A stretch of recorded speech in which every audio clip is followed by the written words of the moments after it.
Hey everyone, this is the hardcore legend Mick Foley, just finishing up a show at the Irving Theater in Indianapolis for Mad Hatter Shows. It was a great show. Everyone had a good time. Everyone walked away with a smile on their face. This is one of, I think, 5 or 6 shows I did for Mad Hatter, and I really enjoyed it. So if you can come out and be part of one of their shows, I highly recommend it. You will have a nice day.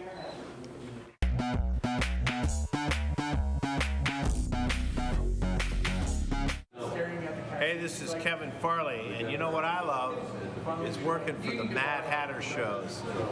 Every time I do a Mad Hatter show, I shit my pants. No, I'm just kidding. No, I really like it. So go to Mad Hatter shows.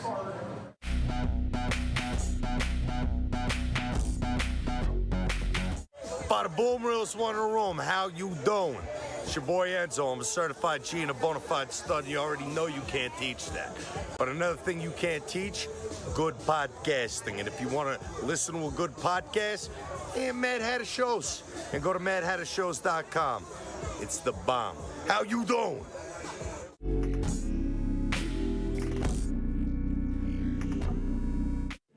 Hey, what's going on, y'all? It's your boy Second Chance, 100 album music. Shout out to Mad Hatter Shows. It's going down, man. Second Chance.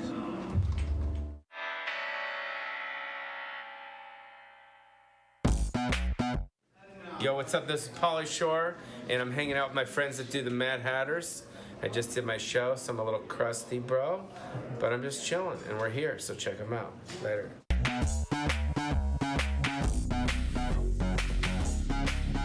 Yeah, coming to a city near you. Yeah, just check out MadHatterShows.com. Horse Twins gonna be there. Yeah.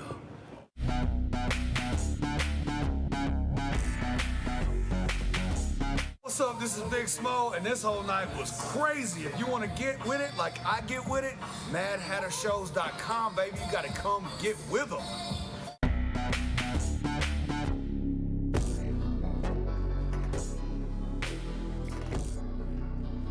Here we are. It's the Mad Hatter Shows podcast, number 19 now. We're flying through these. Neil Snyder with Kimmy. Hey, what's up, everybody? Not Kimberly. We established the last show. It's Kimmy after the graphic was made. Walsh. We're here for another edition of the Mad Hatter Shows podcast. We are a fast-growing national group now. We put mainly together stand-up comedy, but we also sometimes do music shows. We've done had a hypnotist before. Any kind of entertainment you can think of, pro wrestling, whatever, spoken word. Magician. I don't know. We haven't had a real magician yet, but we should get a magician probably at some point. Absolutely. So, yeah, this is what we do. We go live and we plug our brand and we tell people what shows are coming. Hey, Ron. Ron's been tuning in already. So some people are like watching this intentionally. Some people are like scrolling and they're like, wow, somebody's live, or they may have got a notification that someone was going live, or maybe the venue that they sometimes go to see other concerts at is live. So this is what we do. We're here to kind of announce all the shows that are happening all across the country with our stuff. So you're back here too, and yes, I am. you're like, you just said about how things go in and out of your ears. So like some of this is like you're learning some stuff as well. Look at me go. A girl can learn. Well, this weekend, I was out doing Mad Hatter stuff, Mad Hatter shows. I think I got a photo of me sitting in a bubble in the little ticket booth in Oshkosh, Wisconsin. I think we've got. There we go. There I am texting you, going, "Hey, you're going to be on the podcast Monday, right?" And I got my popcorn bucket there, and I still have probably mustard on my face from the bratwurst place around the corner. We were in Oshkosh, Wisconsin, and we were in Wausau, Wisconsin this weekend. A lot of hours on the road. Did you celebrate cheese while you were there? I don't know if "celebrate's" the right word, but I ate a lot. And beer? What about beer? Yes, I had Spotted Cow. Yeah, did you bring any back for the rest of us? No, I didn't. But yeah, the Spotted Cow is apparently one of the brands that's like local to Wisconsin, and you can only get it there. Yeah, the theater we had like didn't have domestic brands, this and that. So they had Schlitz was like the most normal they had, and then it was all other weird stuff. So I sampled several things, and our show Friday was in a brewery, so there was they had one that was like 10.3% alcohol, which is Delicious. Ridiculous. That's not even beer at that point. Delicious. That's like a sangria or something, right? So, Fuerte. but yeah, we do shows all over the place, and a lot of times I end up on the road. So these Monday podcasts, I'm a little bit tired and run down. So you may have to prop me up here in a little bit. Got a case of the Mondays. I guess. Yeah. I hope that's not trademarked. We're gonna get like. I don't think We've already it got is. fans of Knuckles that are popping on here at Mr. Farrell. Knuckles is going to be calling in at 9:30, but our first guest, new to Mad Hatter shows, he's signed on for 6 comedy shows. He's got 3 coming up here at the beginning of May. Let's bring Costaki on. Hey guys. Hey. How's it going? Costaki Economopoulos, did I say it right?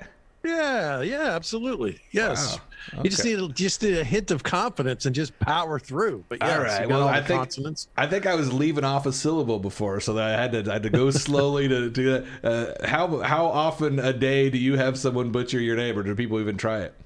Well, at this point, it's fun. I love it. They kept telling me to change my name for show business for like the first 10 years, and finally they gave up. They realized I wasn't doing it. It's fun. People remember you, you know? Mhm. They say people with difficult names are more confident and more successful because they have to tell people how to pronounce them. Is that right? Mm-hmm. I've never heard that all these years. This is why we brought her on. Especially women with unique names that have to teach people how to spell their name or whatever are supposed to be more confident. I like the sound of that. All right, let's go with that. I know the boxer David Tua, his original name has about 30 extra letters. So there was no point where you were like, I'm going to be like Costaki E or something. You know, there was The Hawaiians are the only people with the crazier names than the Greeks. You know, I assume that's what David Tua is. That's certainly the Tua's story for the NFL. And obviously, you are a big football guy. So I guess if anybody's watching, they're like, "Where have I seen this guy?" You've been on NFL Network, right? Like that's. Yeah, NFL Network has been good to me, and I do a thing called All Pro Lines, which is basically NFL jokes and memes and everything online. And you know, that's how I'm known from Bob and Tom mostly. They've been great to me. I've been doing a segment with them for years, but it morphed eventually into an all NFL segment after not being that originally. So it's been fun to just embrace a guilty pleasure of mine and talk football. Yeah, it's wild how long Bob and Tom has been on now. It's like it's gone through like you know, eras where basically certain people are part of the program now that didn't used to be and all that kind of stuff. How did Bob and Tom find you? Well, I did it the old-fashioned way. I sort of bubbled up through the scene of comedy. I would come work Crackers and some of the other clubs in town, and they would put me on a little bit. You know, when they first start you, they're really hesitant. They put you on at the very end of the morning when they have way fewer listeners, and they give you a very short window, and they see how it goes. And then if you do well, they bring you back. And so I did that for a few years, and I sort of eked my way up into, you know, definitely wanting me back when I was in town, and even like asking to see if I was around when I was doing some other kind of nearby town. And then one time, I don't know if you remember this, you've been a long time listener. They used to take a bunch of people and prize winners and folks down to the Bahamas. They would like get their own plane and fill it full of like 200 people and go to the Bahamas for the Super Bowl every year. And they would do a live cast from down there Monday and Tuesday. And so they invited me to do that. And, you know, you're on air, you're doing the jokes again. And just by chance, the very next week, I was working in Indianapolis. So I was back in town. They had me back on the air. And I basically had done every joke on the show that I had ever done that was remotely funny. So I was kind of panicked about what to do when they brought me in. And at the time, I was writing for a thing called the Complete Sheet, which is a morning prep service. A lot of people don't know. Radio stations every morning at like 4 in.the morning, they get an email with all kinds of stuff if the DJ subscribed to this service. Yeah, these are who the birthdays are. This is what's going on in country music news. This is urban music news. I used to write jokes for the Complete Sheet. They had about 5 pages of topical jokes. And so what I did was I went through and I grabbed like my favorite 20 jokes, topical jokes that I'd written over the prior couple of years, and I put it together. And when I came in to do Bob and Tom, I did a segment called Topical Sounding Jokes. These are jokes that sound like they're from this week, but aren't. And I would do, whatever. Pac-Man turned 25 this week. That's a long time to be chased by little demons. Just ask Robert Downey Jr., that kind of joke. So whatever, the stars aligned, and it just killed that morning on the show. And they got like a rim shot machine, and every time there was a lull or like we're going to an ad break or something, they go, Costaki, any more of those topical sounding jokes? How is there a lull with those guys? Those guys. Well, you know what I mean. Like whatever. Like no, that's why I always there was remember a Bob and moment Tom, to go. Let's see what Costaki. Let's see if Costaki's jokes are still going. That was kind of the trademark, though, is you always got the immediate feedback in the studio. Where a lot of the radio stations didn't have that, but they didn't care. They just start laughing if you were funny. Oh, that's true. And they also, it's also noticeable when you're not funny. I guess if you have the lull, it's not going well, huh? Yeah. So anyway, it worked great. It was one of those like magical moments. And after the show, Tom Griswold pulls me aside and he goes, "Hey, you think you could do that every week?" And I said, "Yes, I can." And as I was saying that, I knew for a fact that I could not. But I didn't want to say no to this great opportunity.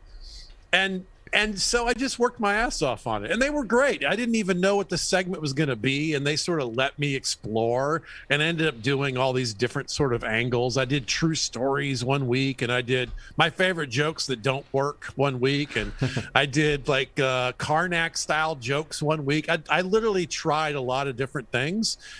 And I eventually landed on something that we called the Economopoulos. We had a listener contest to name the segment, and that was the best suggestion. So for about 2.5 years, I did the Economopoulos on the Bob and Tom show, and every week it was a different subject. It was phobias, anything that had bullet points, anything that I could write. Like if there's 10 of these things, I can write 10 jokes eventually. Right. So it was basically just a writing exercise for the first 2 or 3 years. One time I did Dante's Inferno. I was like, well, there's 9 circles of hell. I should be able to write 9 decent jokes eventually. So I just did that segment with them for years. And eventually I pitched an all NFL version of the Economopoulos to some sports shows around. And I was surprised that most sports shows take themselves way too seriously. They're like, well, we're X's and O's. We don't do entertainment content. So most sports shows were hesitant about doing something like that. And in the meantime, I did some of those jokes on Bob and Tom, and they liked them even more than the thing I was doing prior. And they had some consultants at the time who were telling them they should have a little more sports content. And so it just it was like the perfect marriage. And then it became an all NFL version of the Economopoulos, and that's what I've been doing for the last 10 years with them. Awesome. Crystal McFarland says she enjoys all you do. Thanks for the laughs. So we keep this coming, guys, too. We don't always have the people that are typing at home. This lets us know people are watching. It's live. A lot of times it's on delay. So the bottom line is going with all of our dates going on. And we have 3 shows with Costaki coming up in just a couple weeks. Martinsville, Indiana, Lebanon, Indiana, and Plainfield, Indiana. So you mentioned the towns around Indianapolis. Are you familiar with all these kind of suburb shows, or is this going to be the first time that you've hit some of these spots? Oh man, I have done every tiny little nook and cranny in the world, but I don't know if I've ever done Martinsville before. That's going to be a new one. But yeah, I've been crisscrossing Indiana and the Midwest for years. Hey, there's a clip of me on stage in New York City. Look at that. Look at that. It's a little different than some of the lodges we're putting in. Do you change your act a little bit when you've got the suburban and the small town folks, or is it all, the same show every night?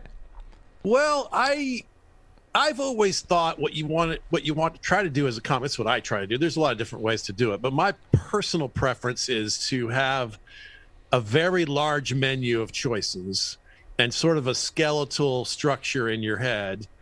And then you call audibles as you go, right? So it's more about the moment in time and about the situation and about my mood and where they are. It's more about that space than it is is this a blue state or a red state or a city or a farmland? It's really more about surfing the moment and figuring out what's right for you as a performer and for them in the room. And so I try to do that well. And I don't think it's significantly different in a small town versus a big city. It's more about trying to make good decisions in the moment. Right. I'm not very good at that at all. Well, I don't always nail it either. This is theory, right? We're talking about comedy. Yeah, I'm that guy that's always going for the cheap pop or the local reference to try to get that big reaction. Oh, yeah. I'm totally guilty of that. So that this weekend in Wisconsin, there was the Kenosha reference and the Biden ballots reference, and you get the big responses there. Oh yeah, when I'm in Wisconsin, I'm doing a lot of Packers jokes. I can tell you that. Oh yeah, especially you've got endless sports probably knowledge that you can throw and name drop somebody from 1993. They'll know. It's fun. I've got jokes about most of the NFL teams, so sometimes I'll even take a little break in the middle-ish of a long set and talk to them about their favorite NFL teams and bust some balls and give people a hard time. It's fun. I love that kind of stuff. So who are your teams when you're not trying to write material, you're just enjoying it? What teams do you follow? What in pro sports? I have two teams. This is interesting. I've only had two teams in my whole life because I don't follow any of the other sports. So it's Georgia football and Falcons football. That's it. I only have two teams, and I'm 52. And this year, for the first time in my whole life, my team won something. And I didn't realize that had never happened until after the game. But I was crying during the pick six in the national championship game when the Bulldogs beat the Crimson Tide. I didn't even really know that I cared that much about the outcome. But all those years of going to games when I was a kid in college and following along, and I'm on a thread with all these hardcore Bulldog fans and all the almosts and the craziness and all, the Super Bowl with the Falcons and everything. I was going to ask you, did you cry during that one? Yeah, for my whole life, that when that pick six happened in the national championship game a couple of months ago, I literally screamed like I didn't realize it was happening. Woke up my child and I was crying. It was crazy. I didn't realize I cared that much. Here's the darkest joke I wrote Super Bowl night. At least when you're a Falcons fan, you slit your wrist. You get to die in your own team colors. Oh, tough game. That was a tough game. I like it. We've got you in July also hitting Danville, Illinois, which is almost Indiana, just right over the line. Right. Also Greensburg, where we just did our first show, and Terre Haute, where we've done several. So all those tickets are at madhattershows.com. You do obviously more shows than just with us and more projects just with us. If somebody's watching kind of for the first time or they haven't heard this guy for a while, how do they reintroduce themselves to you? What's out there where they can find content? Yeah, well, ground zero for everything for me is Costaki.com. One of the many advantages of being named Costaki, you can get the website with just your first name. They don't have to spell the last. That's good. At Funny Costaki on Twitter, at Costaki Economopoulos is the whole damn thing on Instagram. But I'm easy to find, and whatever your favorite platform is, you can type in almost my name and it'll get you there. It's Google knows me. You'll figure it out. And the other pitch I'll give you is at All Pro Lines, all the major platforms at All Pro Lines. That's the football joke kind of fun. It's interactive too. We'll sometimes ask questions of the peanut gallery and get people to chime in and help write some jokes, and it's fun. I did a simple one last week. See if I can do it off the top of my head. Kenny Pickett is one of the big possible quarterbacks coming up here in the draft. He's probably going to be a first rounder. And so I was just kidding around. I was like, Kenny Pickett's, it's a terrible name for a quarterback. It literally sounds like, can he pick it? That's no good Right. for a quarterback name. So I asked the peanut gallery, what's an even worse quarterback name? And we got some hilarious responses, Noodle Armstrong and, hey, he blew it. And, there's some really funny. So jump on All Pro Lines, and we'll get you some football jokes as you go through life. How many pictures of your aunt's coleslaw can you look at? or political fights, like get a football joke in your feed once in a while. And if you want to chime in and be interactive with us, that's all the better, but no pressure. It's good fun. Hey, I want to ask you guys something. I heard the Danville venue is really great. Tell me about that. It used to be a Knights of Columbus, actually. So it's a very large space, and the folks that went in there and bought it made it in the front, like there's a fun sports bar, and they cook Cajun food. So it's like a terrific menu, and then it's got this big event space in the other room. So I'm quite the fan. Great. I've made friends with the owner and the manager there, and I've made definite friends with the jambalaya. Yeah, it looks like it'd be a fun place to sit and watch the games on a Sunday and all that kind of stuff too. But it's there's definitely the big party room next door. So I'm a fan of it, and we've got some other shows coming there basically every 6 weeks or two months where we've got stuff scheduled there. So Haywood Banks is coming after you, and no, he's coming right. He's coming right before you, and also right before you. Then, like 3 weeks before you, is Sam Lasco from Trailer Park Boys. So they're setting themselves up like a comedy club, basically with special events. So definitely, MadHatterShows.com has all of those events. And hopefully we have a lot of fun when you come out there. You're stuck with Tell me those at least guys the first to plug three. me when they're doing their sets. Absolutely, that's if I don't know if Sam can pronounce your name, we'll have to make sure he has it. Haywood can, but I don't know. Sam may hit too much hash before he gets on there. I'll have to have a sign for him to hold up. So Haywood went the other way in show business. He made up his own name. That's a whole different thing, Yeah, we have a lot of stage names with Mad Hatter shows. We have the Ginger Billy and Donnie Baker and who else? Catfish Cooley. I mean, it's too late in the game for you to give yourself a nickname. Wait, his mama didn't name him Ginger Billy? Are you? Absolutely. She should have, but she did not. So I wanted stage names when I was younger, but they were all terrible. Like, I remember I was doing a theme park show when I was 15, and I really wanted to be called Ashley Tyler Monroe. Like, that was something. Oh, that sounds classy. It's gross. It's so gross. It's very soap opera. At that same age, though, I probably, if given enough money, would have had a ton of plastic surgery. So I would look like a completely different woman right now. But it's a good thing we grow out of our teen years. Yeah, right. By the way, isn't it bad enough to have to see Bert Kreischer's chest? Now we got to look at Ginger Billy's chest. Ginger's at least in a little bit better shape. It's fair, but still, it's comedy. Why am I looking at a man's chest? What's happening? Well, you just spoiled it. He might have had his shirt off for the show, but now everyone knows it's not going to happen. So that's why I go. Well, May 5th, 6th, and 7th are our first three shows with you. I look forward to seeing you in Martinsville. I'm running that show. Your opener that night's Tony Foxworthy. I don't know if you've crossed paths with him yet. He's done Crackers quite a bit. So yeah, you'll have fun with him. You'll have him 2 of the nights, and then in the middle night in Lebanon, it'll be me. So oh, cool. Yeah, you'll have no trouble following me. But all right. Well, appreciate you hanging out with us tonight. Now it's going to be. You're going to do some of your local jokes and kill and dig a big hole for me? Because I know Lebanon. Yeah, it's. You better do some research on the IGA nearby. And well, that's cool. I'm happy to hear, because I know you do those once in a while. I'm happy to hear they're going to do one of those at least. Awesome. All right. Well, I'll see you here in a couple weeks. You take it easy in the meantime. Thanks for stopping in. See ya. Absolutely. Thanks so much, guys. Take it easy. All See ya. right.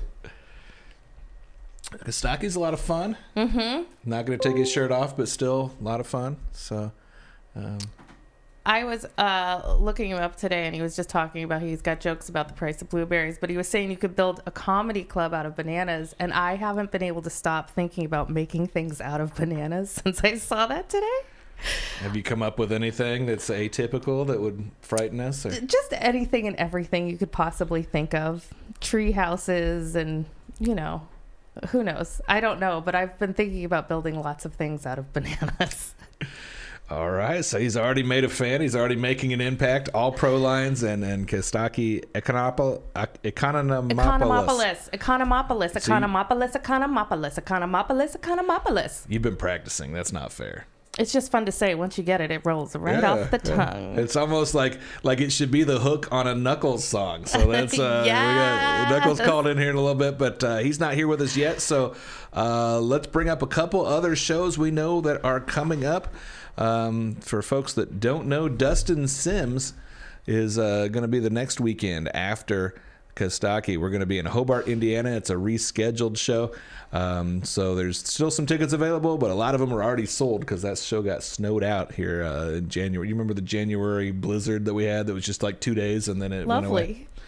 Yeah, so apparently he's from the South and he didn't really want to drive that snow. And I was in California for that one. But I was snowboarding, so it was like... There you go. Dustin Sims, one of the guys that's gotten famous being viral, so people share the videos all the time. He'll be joined with Jesse Payton.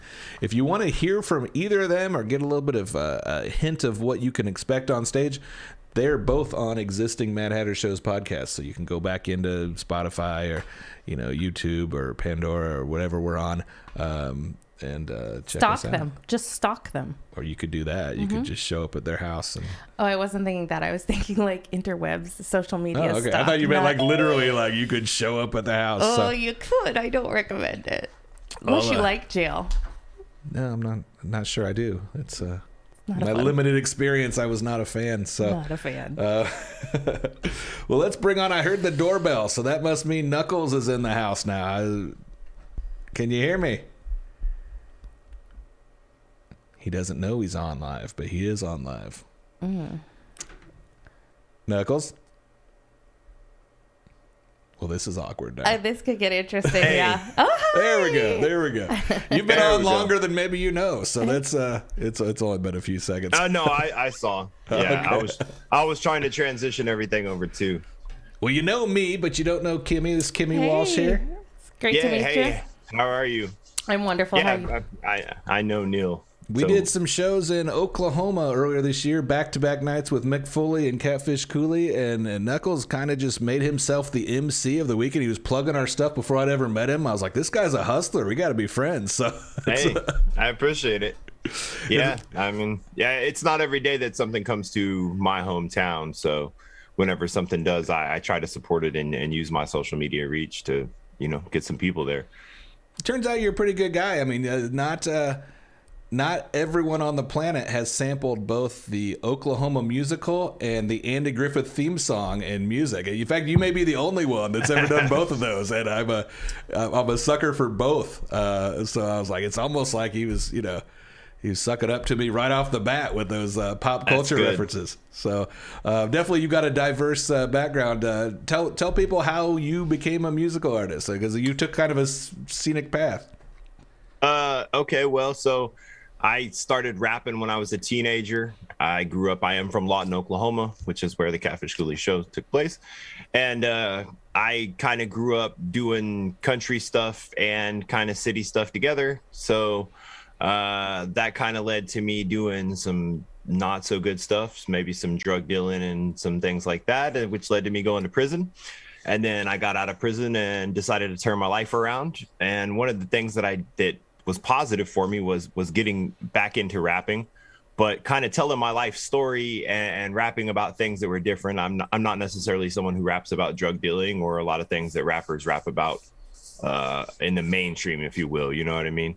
I may still rap about having a good time here and there, but it's not that for me. You know what I mean? It took for me to be a grown man to realize that I could rap, and I don't have to talk about Rolexes if I don't want to. You know what I mean? Like, so. Yeah, you seem to have some personality, like in the middle of songs. That kind of stuff. Like I know you have some serious tracks, because honestly, the next 3 cents you get from Apple Music is mine, because I've been going through your catalog a little bit. But yeah, dude, it seems like you have fun on a lot of songs. You're not, you're not stone faced and everything's serious matter.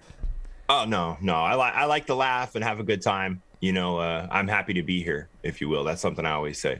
I'm just happy to be here. So at 19, you were rapping. Who'd you grow up listening to that kind of influenced you?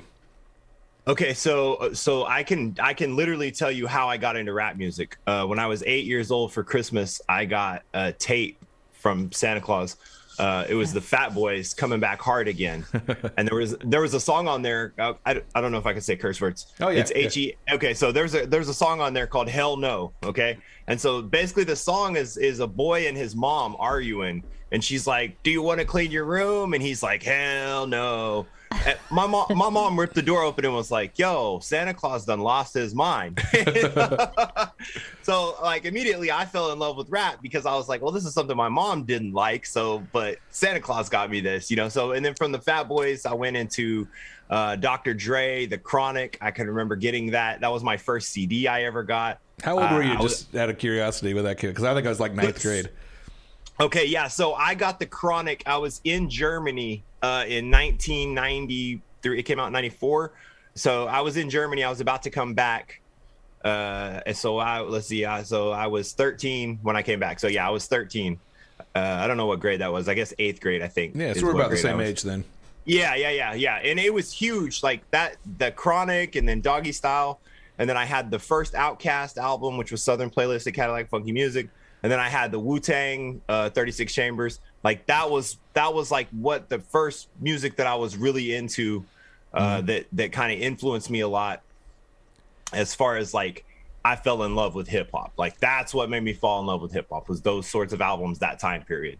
Well, in the 80s, there was so much like the hair band metal, there's the like a lot of the rock bands were cool.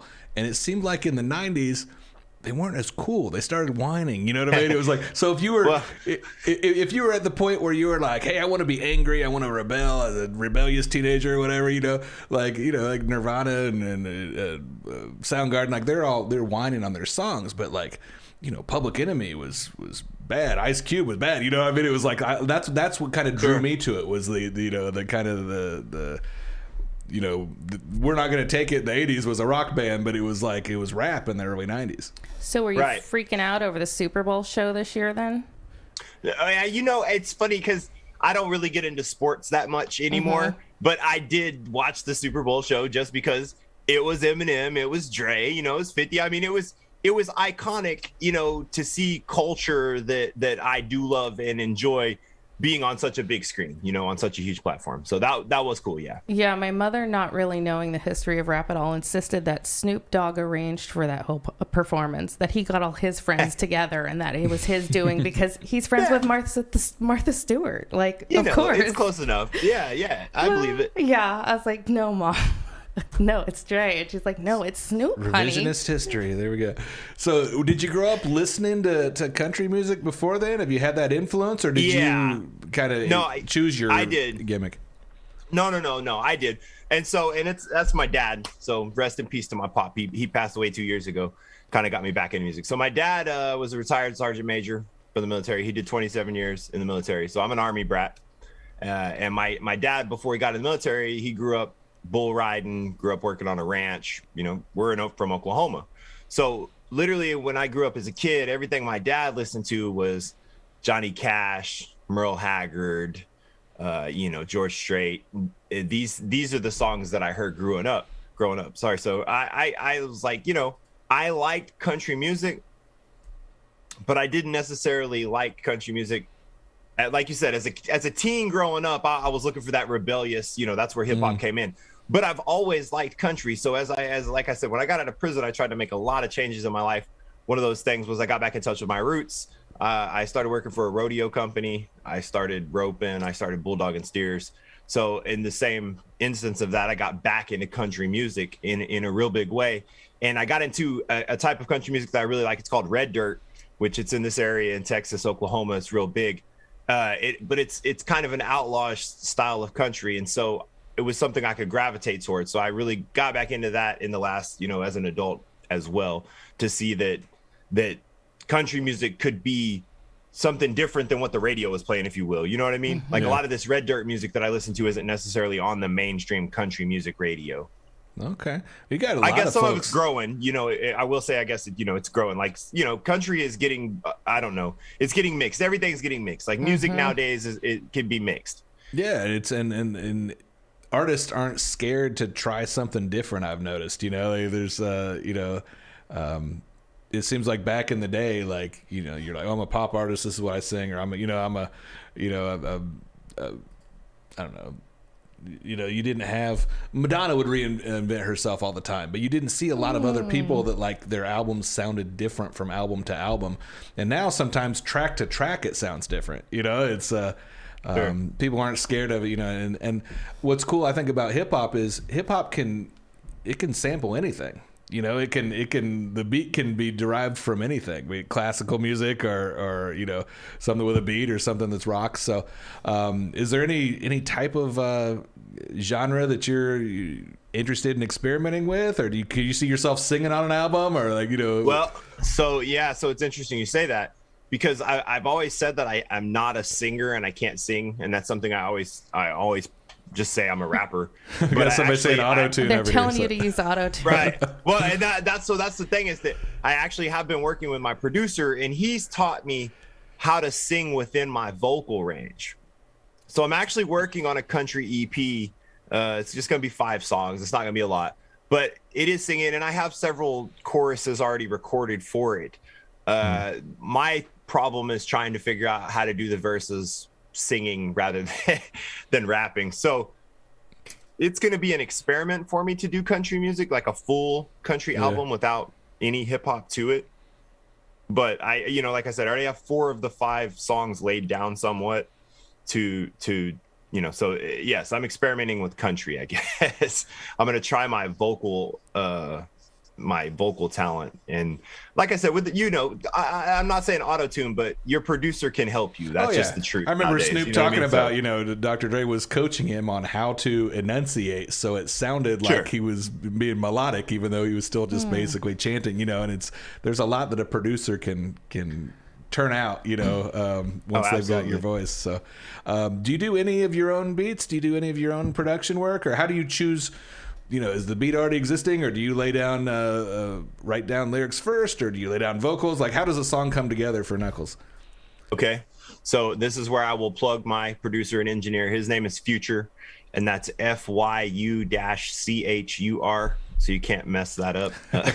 It's spelled really funny. Not the mask off guy. It's completely different. Right. Yeah. Well, but he's so my producer has worked with a lot of big artists. He's worked with people like Kevin Gates and The Game. He's worked with some bigger names, but he's from my hometown. So we've been working together for 7 years. So we really have a sound. He knows what I want. A lot of times I'll just go in there with an idea for a hook, and he's taught me how to rap. I have a metronome in my head that never goes away. So I can always be on beat. So I can walk in there and not have a beat, but I can rap the 4 bars to the chorus, and then he'll build a beat around it. You know what I mean? Like I call him my Wizard of Oz. Like he's the man behind the curtain. So almost all of my beats are his. I do occasionally buy beats from other producers that are in the country rap genre. A lot of times because I like to support, you know, other people in my genre, you know. But he does all of my mixing and all of my mastering, and I would say probably makes 85% of my beats too. Okay, very cool. Yeah, a couple of the Andy Griffith song didn't. And it sounded like a song you could play in the club. It didn't necessarily sound like a country rap song. Yeah, so you got some hip hop type it is stuff. So it's interesting to note. So that whistle actually was never copywritten at all. Oh wow. At all. So anybody can use that whistle for anything. So the producer that made that, that's kind of, he was trying to make like a club track with it, but he couldn't get anybody to bite on it. And I was like, well, you know what? I can make a club track, I guess. This kind of sounds like my style. If I'm going to make a club track, why not talk about Andy, you know? So that kind of is how it came about. And then the video for it kind of went viral and ended up getting me a lot of attention. And so in kind of a negative way, I guess, but it ended up being positive. So, you know. No publicity is bad publicity. That's exactly right. So, yeah, that's exactly right. Yeah, and I'm excited to hear you sing, just because as an artist, I think so often it's amazing. Your fans obviously love you. They're shouting out to us right now. When you watch this back, yeah, you're just like, there's people that are just typing all the way. Even before you were here, they were like, yes, Knuckles. But I think it's amazing, and I just really encourage you to keep growing in whatever direction. You've already changed paths a couple times, and it's not easy to march to that beat of your own drummer, because your fans will come and go, but the ones that are meant to be there with you are going to follow you wherever you go. So, yeah, That's exciting. I wonder, do you ever get nervous when you're going on stage? Because as I was listening to your music, there are times where the pace at which you're saying words is exponentially faster than what anyone would. It's okay, like you're so suddenly the Micro Machines man. here's where I plug someone else who is super important to me, and that's my hype man, Red Dirt Rickert, who's probably been in the comments a little bit. Right. So my man Ryan Rickert, Red Dirt Rickert is his name. He has allowed my stage show to absolutely be transformed because he says some of the words for me, because it's exactly that. I do rap really fast. So especially on something like Oklahoma Horror Story, I run out of breath on some of the stuff. So he's learned where to punch in to say the words for me to allow me to catch my breath. And then I've worked with him to just establish him in music. And then we have several songs we've worked on together that we've crafted real well.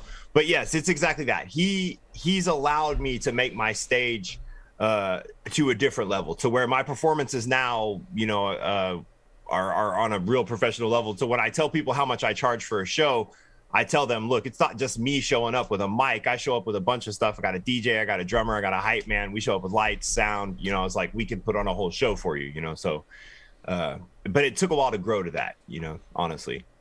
Yeah. And I don't know that there's anybody that doesn't run out of breath. I mean, I was bartending at the Irving Theater, which is kind of home base for Mad Hatter shows in Indianapolis, for R.A. the Rugged Man. And before one of his songs, he's like, hey guys, I'm gonna try to get this right the first time, and I'm like, that dude's a legend, been doing it for 30 years or whatever. Like even he's like not quite sure it's gonna come out completely right. So rap's kind of I don't know, for the live show, it's more about attitude, I guess, and the showmanship sometimes than like musical quality, because there's you are gonna get winded, you are gonna it's different than, it's never gonna sound like it does in a studio.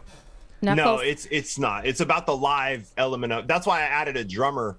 That added so much to my stage show. The live drums. Everybody gets into the live drums. So little things like that definitely, because it is. I can't just stand there and rap constantly and try to do it just like in the studio and make people like that. It's not going to work. So, and there's a lot of dead space too, where we're like, so I always say I'm not a bar singer. Like a bar singer talks for 5 minutes about the song. Yeah, I was drunk and my girlfriend had just left me when I wrote this, and I want you guys to know that my mom, she called me, and so this is called My Mom Called Me. You know what I mean? And then they sing the song. So like when I do a show, I don't do that. We hardly talk at all in between songs. Like we rock out. You know what I mean? We're there to put all the energy forward. Like that's what we bring. So. One thing I've been impressed with too is you kind of self-made. That's there's something with independent artists and the pro wrestlers that I know and the comics coming up and the musicians coming up. There's that hunger, and there's that you have found a way to get almost 250,000 Facebook followers, and you're engaged with them every day. I mean, has this been conscious, or have you kind of fallen into it, or? No, so yeah, I've worked really hard to gain a social media following. So this is actually my second Facebook page that's been verified as Knuckles. Like I lost my first one at just short of 500,000 followers. Wow. And I lost it for sharing fake news. It was right when Donald Trump was first getting elected, and they were cracking down on people for. We need Elon Musk to buy Facebook next. He just bought Twitter, so. Yeah. So it really, I've worked real hard. I've gone viral on Facebook several times. I know how to make memes. Like you said, I'm good at interacting. Like I learned a long time ago that me just sharing my music video link isn't going to get any sort of interaction. But if I make a big long paragraph and I say, hey guys, check this out. I made this music video and I'm super excited. I got my mom in it and we did this, and this. I would love if you guys would check it out. And then I post a link. I'll get a lot more interaction, Yeah. If I just say good morning and then I post a link in the comments and I'm like, hey, while you guys are here, check out my music video. That gets a lot more interaction than me just posting my music video, So I've built a rapport with my fans, I guess, through my social media. So yeah, and a lot of that comes with not being scared to put yourself out there. Obviously, you've exposed some of your shortcomings and your past and all that kind of stuff. One of the videos I think we've got to kind of show a clip of here is actually detailing your drug addiction. So how hard was this? Something that you when you first got out of prison that you just said, "Hey, I'm going to go balls to the wall and just be open with everybody," or is this still something that you have to make yourself brave about? No, so honestly, like that's part of changing. So I've been clean for 19 years almost. You know, I've been out of prison for going on 14. So, and I was in prison for 5 years. So, but I was clean the whole time I was in prison because I was determined to change my life. Like I was like, this isn't going to be me. I'm not going to be one of these people who dies in here, you know. And I have a couple violent felonies. You know, I have gun charges and stuff. So I know that if I was to ever mess up again, you know, I could go back for a really long time. So that was just heavy on me. You know, my grandma died right when I first went in prison. You know, it was hard. Like I didn't, you know, talking mom and dad were going through stuff. Like it was just, I realized I was missing out on a lot of life. Like I was missing out on stuff and I didn't want to do that. Like I was just like, something's got to give. I can't be a drug dealer my whole life. I can't live this street life. You know, I shouldn't even be like this. This isn't how I was raised. You know what I mean? Like that's kind of where I was, you know? So when I got out, it was immediately like, I just hit the ground running, working. Like on myself. Like I literally got a job for a landscaping company when I got out and I was working 70 hours a week, 80 hours a week, you know, just paying. I owed like 12 grand in fines or something, you know, like Wow. I had an ankle monitor on, you know, like but I did it. I just determined I was not going to go back. Like that was it. You know what I mean? So there was no hiding anything. Like I literally had an ankle monitor for 6 months. Right. You know what I mean? Like I've always been open and honest with everybody, you know, and any job I've ever had, anything, I'm like upfront, you know. So now with music, it's kind of a positive. It's easy for me to tell my story and get people's attention because it's real. They're like, oh, you did a bunch of time. I'm like, yeah, you know, did a bunch of bad time. It's not pretty, but life is good now. And so I can kind of tell that, you know, you just got to work hard and you can overcome. Like you said, like I guess I'm self-made and I don't ever think about it because I don't know. I guess I'm here, but I still work every day. I still do things every day because I want to be further, you know, like I want to get even further than I am. So I don't see it as that I have anything yet because every day I'm still working. Every day I wake up and get to the grindstone or whatever, you know, so. Well, there's probably some folks that tuned in just because they follow Mad Hatter shows. There's some people that stuck around after Kostaki's interview. If they've never heard of a Knuckles song, what's a couple that they should start with? What are you most proud of? Okay, so Cowboy Boots and Shorts is my anthem that everyone knows for me. That's the biggest track that I ever had. It has several million streams across all platforms. It went viral on Facebook and got like 6.5 million views. That's one of the reasons I have a lot of Facebook followers. Like it was one of the things that went viral. So Cowboy Boots and Shorts have kind of built a career on that because it's like I said, it's kind of a fun song. It's a thing. You always see some old redneck uncle who got to go outside to check the mail, but he just throws his boots on. But he's got these short shorts on or whatever. And that's kind of how this song came about. I made it at the lake, you know, and I just kept putting my boots on to go to the store. But I had on swimming trunks, so I just kind of Cowboy Boots and Shorts. So that one is really kind of me famous, and like my little logo on a lot of my hats and stuff is my little Cowboy Boots and Shorts guy. So that one is probably one of my bigger ones. I would say Big Truck is another one that everybody loves. Like you guys played a clip from that. You know, it also kind of went viral and has, you know, like 1 million streams across all platforms and stuff. So Right. those two songs, yeah, there you go, Big Truck right there. Those two are kind of like the definitive like Knuckles tracks. That's how most people know me. I wouldn't necessarily say they're the ones I'm the most proud of, but they're the biggest. You know, fans are funny about like that. You know, I have a lot of songs that, you know, like Sweet Addiction that mean more to me, but don't have nearly the streams that something like Cowboy Boots and Shorts or Big Truck does. You know, so. I guess those two are my big two. And they can find those on pretty well any streaming site on YouTube. Yeah, if you literally type in the words Cowboy Boots and Shorts on anywhere on Google, you're gonna find me. There you go. Like I promise. Like I'm synonymous with Cowboy Boots and Shorts. Like Knuckles really pops up because there's been articles written about me, and there's a whole website in Oklahoma that hated me and wrote terrible articles about the music video when it came out, like making fun of it and stuff. So yeah, so it's all over. Cowboy Boots and Shorts is the easiest way. I always tell people just search for that or search Knuckles country rapper. That's the other way to find me. Yeah, Knuckles is kind of a, you know, hard thing to just Google because there's so many other things that it brings up. So Yeah, I guess you just put Knuckles, so you could end up Optimize. You're right up there. You're right there. You're close to the top. And it's tough, in hindsight, because my real name is Stephen Knuckles. And so in it's just not spelled the same. Nobody can ever spell my last name. But in hindsight, I would have been Stephen Knuckles and just spelled it Knuckles. That way, that would have came up much better in the search engine. But, hindsight's 20/20 on that. And I've been Knuckles my whole life. That's what everyone has always called me, is Knuckles. When you grow up and your last name is Knuckles, that's literally your nickname from the time you go into kindergarten. So my name was Kim Walsh. I got no cool nicknames ever. Okay. Well, you sound like a reporter, though. Kim Walsh sounds like a reporter name. Right? You should have just went with that. Or a politician, or lots of things that are more serious. Lawyer, maybe. I hope you're paying your hype guy tonight, even, because he's doing hype for you on the feed over here. He's naming some other titles here. He's saying Army Brat and Oklahoma Horror Stories. It says Knuckle and the Boys Volume 1. So Army Brat is one more that I'll plug real quick. So Army Brat is the song I wrote for my dad.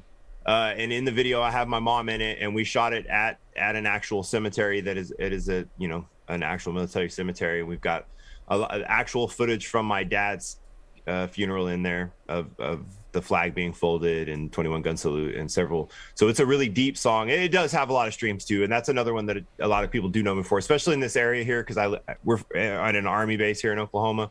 So pretty much everything around here is related to the military somehow. So I get a lot of love for that one. So Army Brat is another one that I would tell people to look up, especially if you're older or, you are patriotic like the military. A lot of people like me for that one. Yeah, you've been talking about your dad. I saw online that you are a dad. I know you've got at least one son. Yeah. He was building a bridge. I got 5 kids. Yeah, so we have a lot. Yeah, shout out to my beautiful wife, Ashley. She's upstairs. I don't know if she's watching this or not. So do you get street cred? Like, do your kids think you're cool when you go to school? They're like, "That's my dad." Oh no, not at all. I mean, it's funny because like sometimes, like they've come home before and been like, so and so doesn't believe that you're a rapper, and can you show me something? And I'm like, yeah, whatever. And then sometimes like I'll tell them something cool I'm doing, and they're just like, yeah, whatever. And I'm like, okay, whatever. My oldest boy, yeah, he's 15. And so he thinks certain things that I'm doing are cool. Like I'm about to open for Adam Calhoun, and he thinks that's very cool because he loves Adam Calhoun. Not because of you, but because of Adam. So I remember exactly. Yeah, I remember Michael Jordan's kid his favorite player was Dennis Rodman. So I mean, you can't get any love. That's it's cool. Yeah, Adam Calhoun's his favorite. When I told him that might come around, he was like, "Are you for real? You're gonna open for Adam Calhoun?" Like, Dad, can I go to that show? I was like, well, it's kind of far off. It's in Indianapolis, so. Yeah, well, we've had Adam Calhoun on some of our shows before. We've interacted with Leroy Biggs crashed one of them here where we had the two of the guys from Upchurch's band we're doing one of these, and Leroy popped on. I know you've done a song with him. We had Big Murph at one of our things. Me and Leroy have a festival. Me and Big Murph have a song too. So is there who else is out there that you're like, hey, I'd like to collaborate with them? And it could be somebody singing a hook. Doesn't have to be another country rapper. Is there anybody else out there that you're just like, hey, I would love to do a song with him? Yes. So right now, someone that I have talked to his manager, but I've not got anything set in stone, but I would love to make it set in stone, and that's Way Jennings.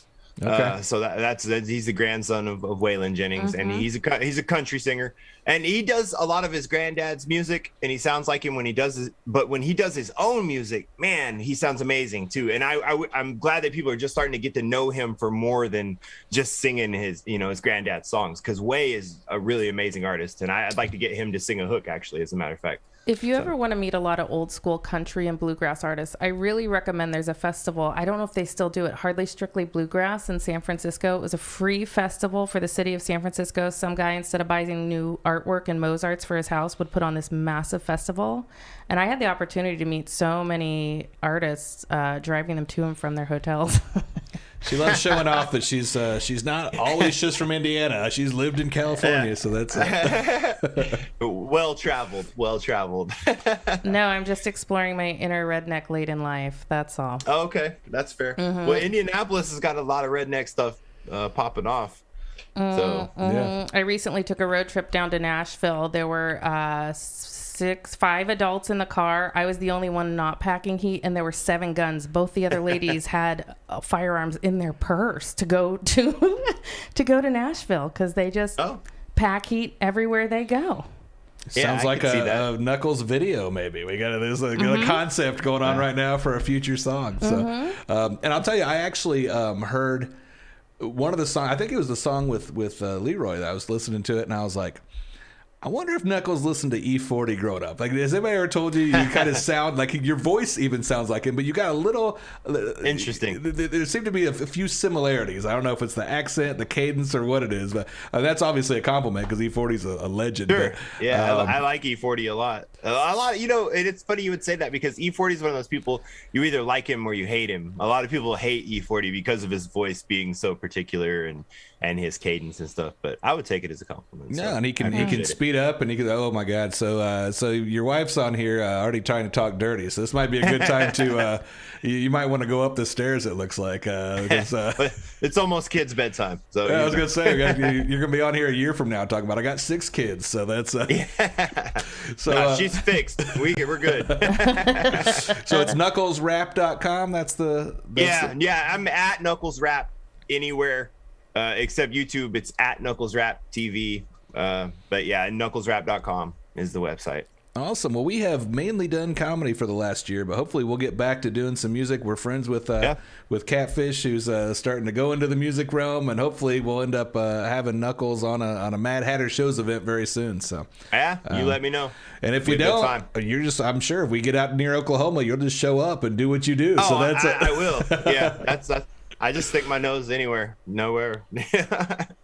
Fantastic. All right. Well, thanks for calling in tonight, and we'll be in touch soon. See you. All right. Okay. Have a good one. Thanks.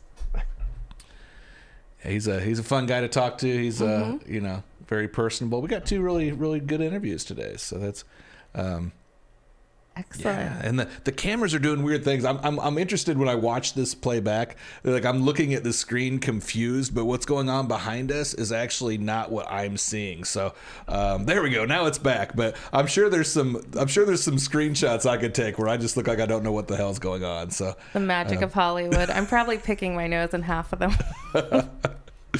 So yeah, a couple fun guests here. We were talking about the Dustin's Sims show previously. So May 14th is Dustin Sims. We'll kind of go back to that real quick. After here in 3 weeks, he'll be doing the show in Hobart, Indiana. The following week, we're going to have 2 shows with Haywood Banks. One of them will be in Frankfort, Indiana, and one of them in Danville, Illinois, at that fabulous venue that Costaki's already heard about the venue being good. So and there's Haywood out on probably his porch or something playing a song. So he's 40, 50 years of music. Are you familiar with Haywood? I don't know if I asked you that last time. A little bit, just because you asked last time. So I did take a couple seconds to just, review, take a little bit of it in. Check him out. So he's doing those 2. We're gonna have him in Lexington, Kentucky later this summer too. That show had to be rescheduled because apparently we scheduled him on top of another show that he already had. So we have at least 3 with Haywood Banks that you'll be able to buy very soon on MadHatterShows.com. So we encourage everybody to do that. The next weekend, I think these tickets are just like freshly on the website, or they're not going to be on till tomorrow. But Zach Rushing will be doing his second show with us, and that will be in Indianapolis at like we call home base, the Irving, where you've performed before, so you know that. You said you've been exploring your inner redneck. Have you crossed paths online with Zach Rushing yet? Not yet. Can't wait. He's got a big following. He's driving around in his truck, talking, telling jokes, and like 5 million followers or something stupid, something ridiculous that I'm insanely jealous of. So super nice guy off stage, super fun show on stage, and if you leave the Indy 500 and you're not ready to go home yet, you should come to our show. It's Memorial Day weekend. I believe it's the Sunday. So you don't have. Or you can screw the 500 and just come to our show. Just come to our show too. That's forget the 500. You're not going to bake in the sun, and it's not going to be so loud. Or come super trashed from the 500. We'd love that. Yeah, you say that. You won't be there. I'll be there dealing with trash people that are trying to shout out They'll stuff. laugh so hard. But most people aren't working the next day. You got Monday off, so come out, enjoy that day. Zach Rushing featuring Jesse Payton. So he's going to be in front of the Dustin Sims show and in front of the Zach Rushing show. So let me look at what else is going on here. A whole bunch of Hodge Twins show. I'm not even going to go over every single date, but you can go online, and those dates that are just popped up on the screen are from like a different year, so ignore those. But yeah, don't go to those shows. do not do that. Don't do that. But now in the background, you will see these guys. You'll be like, oh, yeah, that's them. So we've got the first show, I think, is June 3rd, and we've got stuff booked all the way through July on like 7 or 8 different shows with the Hodge Twins. So you'll definitely want to check them out. And we're all over. It's like Alabama and Wisconsin and Arkansas. Just sometimes I think we have a whole bunch of shows in Indiana, Illinois. People forget that we branch out and we go farther. So definitely give these guys a chance here. If you like seeing kind of an atypical show, you're not used to seeing usually 2 people on stage at the same time performing. And also they obviously do the political humor as well. So it's kind of a unique show, a little bit different than some of the other ones we do. So June 24th. The return of the Greasy Caveman from the Trailer Park Boys show. Are you a Trailer Park Boys fan? Who is not? Who is not? You know what? I never know with you because apparently the only time we talk is when we're on air, which makes it weird. But Sam Losco, one of my favorite people, even off the stage. Like people say, hey, do you've worked with famous people? Like, are you friends with any of them off the stage? He's in Canada, so I don't like hang out with the guy, but I get texts quite a bit from this guy. He's really funny. Fancy. He sent me a video the other day. He was at a karaoke night or some kind of like live band night, and they paid him to perform 2 of the shows. His live show is different than a lot of the stand-up acts we have. He does some karaoke, he does some storytelling, he does some stand-up.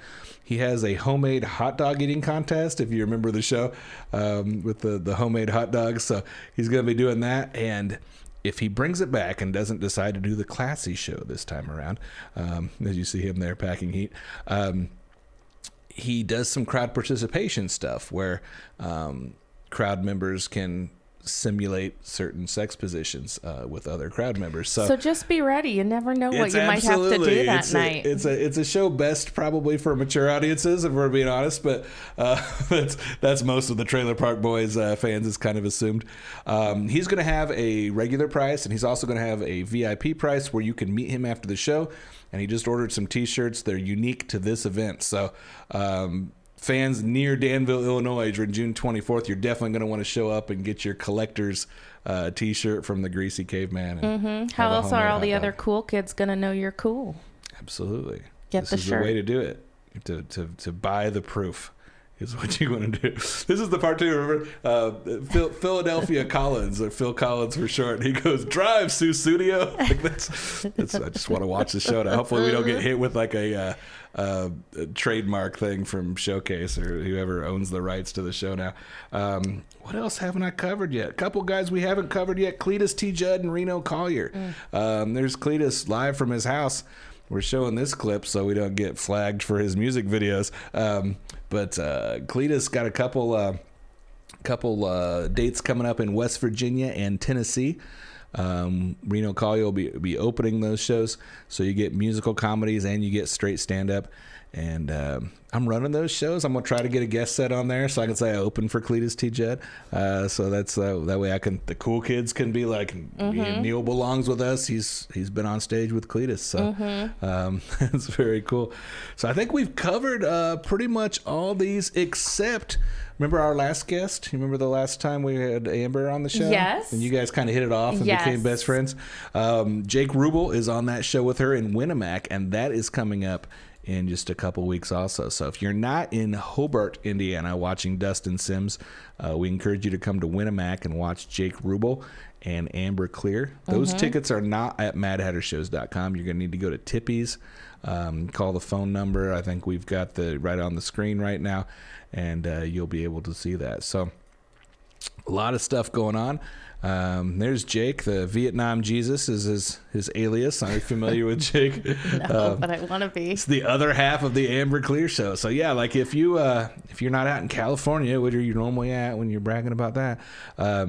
come hang out in Winnemac. Maybe we'll let you on stage. I know. I've been following Amber real hard, actually, ever since we talked to her. I know all about She put up a new thirst trap picture too. Did you see that? That's exactly what I'm thinking about. The couch photo with the butt. Like man. I was like, ooh. And what's funny too, Knuckles, his wife is kind of an internet model. Like she's. I noticed. So she came in character. We saw the comments. So she came out regular, and then she was in character, and she's like, "Tell me a sexy joke." I'm like, Knuckles is probably enjoying life right now. But absolutely, I saw her dressed up for a night on town online, and I was like, "Ooh, girl, ooh, girl." Well, and if you look hard enough, you can find a photo of her in just the Fluffer T-shirt. So yeah, that's. Isn't she lucky?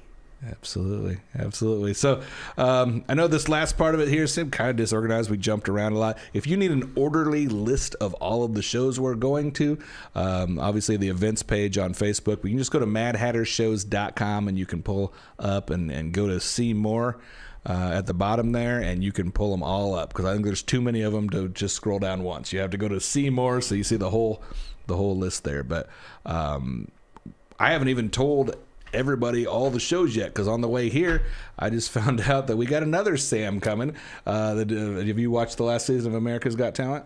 Yes. So we've got Sam Remo. I don't know how his name is pronounced, but anyway, if you're an AGT fan, you know who Sam is. We've got shows to announce with him the next time too. Probably when we come back in a few weeks, the little ticker that's going across the screen will have a half a dozen, maybe 10 more shows. So we are continuing to pack the calendar. And so if there's no shows that you've looked at right now that you're close enough to or nobody you want to go see, don't give up on us because it's very possible very soon we'll be in your neighborhood or we'll be in have a town near watch. you. Absolutely. So we saw a little bit of the diversity here tonight with Costaki and with Knuckles. So you never know what you're going to get with Mad Hatter. You don't. It's going to be good, though. You know that. It will be. So here we are. We're about at the stopping point. Is there any further wisdom you want to impart upon the... Not at all. If you want to find me online, you can find me at I Love Kimmy Jean on Instagram. There you go. Now you got to put the thirst trap photos up. So that's. I used to put up a lot of thirst trap. That's not my scene any much, but you can scroll down and find all kinds of the old California style when you're living the life LA pre-pandemic. Dreaming. All right. We'll see you next time, guys. See ya.